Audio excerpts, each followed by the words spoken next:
Looks like President Biden's autopen had a mind of its own. A House Oversight report revealing that recently uncovered documents and witness testimony indicate that even when a verbal decision was memorialized in an email, it doesn't prove that President Biden had made the decision himself.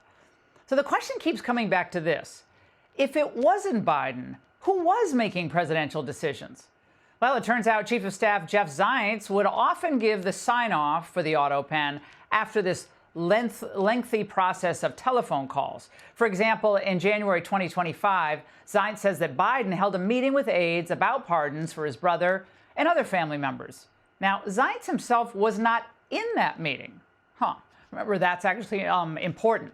Then Deputy Chief of Staff Bruce Reed or White House counsel Ed Siskel presumably left the meeting and told Zients staffer Rosa Poe about Biden's decision. Poe then called Zients at home to relay the message.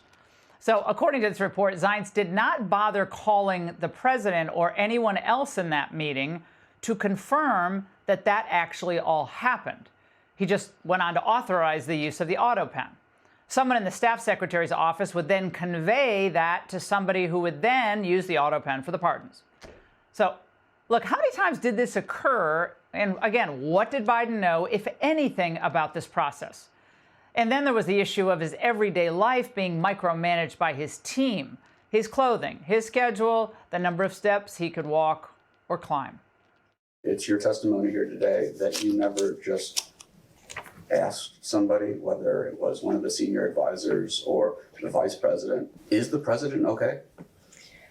I never had to ask that question because I saw the president on a daily basis, and I never ever thought if I never had that question. Here with more is House Oversight Committee Chair James Comer. Congressman, thanks for joining us. I mean, to the regular person watching this out there in TV land, this stinks to high heaven. So we need your gut check. You've seen all the documents. Is there any evidence indicating that Biden himself was involved in approving these pardons? Real hard evidence? There really isn't, and it's astonishing when you're talking about thousands of pardons and dozens of executive orders. Basically, any legal document, especially during the last 3 months of the Biden administration, that's what we focused on. And every person who we deposed had a different story on what the proper process was that they followed in using the autopen to sign a legal document. Their stories were inconsistent, and then when you throw in the emails from the Merrick Garland Department of Justice expressing concern to these very staffers about the excessive use of the autopen and asking point-blank questions, what was their process, then the entire story's changed. So the inconsistencies are abound. But one thing that is consistent, Laura, is the fact that no one saw Joe Biden, no one who authorized the autopen or even gave the authorization to use the autopen, no one who authorized the autopen or actually physically manually pressed the power button on the autopen ever heard directly from Joe Biden.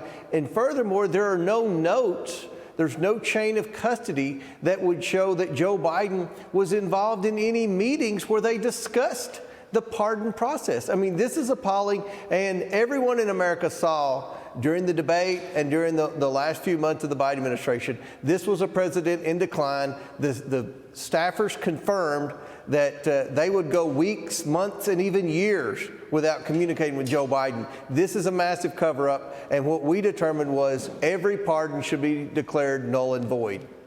Well, back to that point, I want to get into specific pardons in a moment, but that's all well and good to say they're null and void, but I'm a lawyer, so I'm going to ask you this.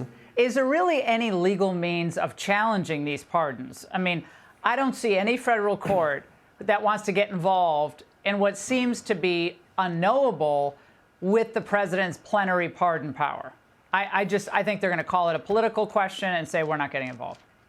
Well, that's why we brought Dr. O'Connor in, the White House physician, and we asked him the first question, Dr. O'Connor, were you ever told to lie about Joe Biden's health? And he pled the Fifth Amendment. We had so many questions about the mental fitness. What we found in the investigation also was the fact that President Biden's staff talked about whether or not they should give him a cognitive test. And then, according to the staffers, they ultimately decided to not give him a cognitive test. Now, that makes no sense. If you wanted to prove to the skeptics in the media and the skeptics in the Republican Party that the president was mentally fit for office, why not giving a cognitive test? We wonder whether or not they gave the test and he failed, or did they decide not to give the test because they knew he would fail? Either way, there's no evidence that shows Joe Biden was an active participant in the decision-making process in any of those pardons or executive orders that were signed with the autopen. Are you of the view that, for instance, Biden's pardon of his brother, Jim, or let's say Anthony Fauci, are you of the view that those pardons are null and void, given what you know? I am. Absolutely, 100%. If anyone doubts whether or not there was a cover-up, they need to watch every minute of the testimony that we got, all of the hours and hours of depositions from these staffers, where you had people like Ian Sams, who was his spokesperson, who would come out every day and give press conferences blasting me or blasting Robert Hur or Jim Jordan or someone. Under oath, when we asked him, how many times did you meet directly with Joe Biden? He said 2 times in 2 years. Neera Tanden, his executive secretary, well, 2 times in 2 years. Neera Tanden, then, who's his executive secretary, who that position is one of the closest to the president, whether it's Obama, Trump, George Bush, Obama. She admitted that she would go weeks without having any interaction with Joe Biden. They clearly shielded him, not only from the American people, but from their inner staff. If he was an active participant, there would be notes. There would be notes. The National Archives has no record of notes. There are no emails. It almost looks like they went back and changed their story from he approved it verbally and orally to, we had memos and things like that. There were so many inconsistencies. And I think that the Department of Justice can bring all these people in, especially the 3 staffers and the doctor who pled the Fifth Amendment, and press them for more information, because at the end of the day, the American people know that Joe Biden was in a mental state of decline. He hasn't given a TV interview since he left office. The statement blasting my report today wasn't from him. It was from an unnamed staffer. So he's look, given speeches. But I think that's the issue here, was the cognitive decline, the cover-up, and the unauthorized use of the autopen. But there has to be accountability. I know, you're trying to get the D.C. Board of Medicine to investigate that Dr. Kevin O'Connor, but is that going to do it? I mean, we've got 15 seconds. Anyone else should be investigated here? No, I want Pam Bondi. We have handed her this investigation on a platter. We've done the heavy lifting with all the hours of depositions. We've traced the emails. We've proven there's no evidence that Joe Biden was involved in the decision-making process. She needs to bring people in, threaten accountability, threaten prosecution, get the truth from these people, and hold them accountable. We had a president of the United States who wasn't fit to serve. They tried to run him for a second term, and then they abused the autopen during the lame duck period. All right, Congressman, a massive scandal. There has to be accountability. We can talk about it until we're blue in the face. Unless there's accountability, what's the point here? Thank you for all your hard work on this. Hey, Sean Hannity here. Hey, click here to subscribe to Fox News YouTube page and catch our hottest interviews and most compelling analysis. You will not get it anywhere else.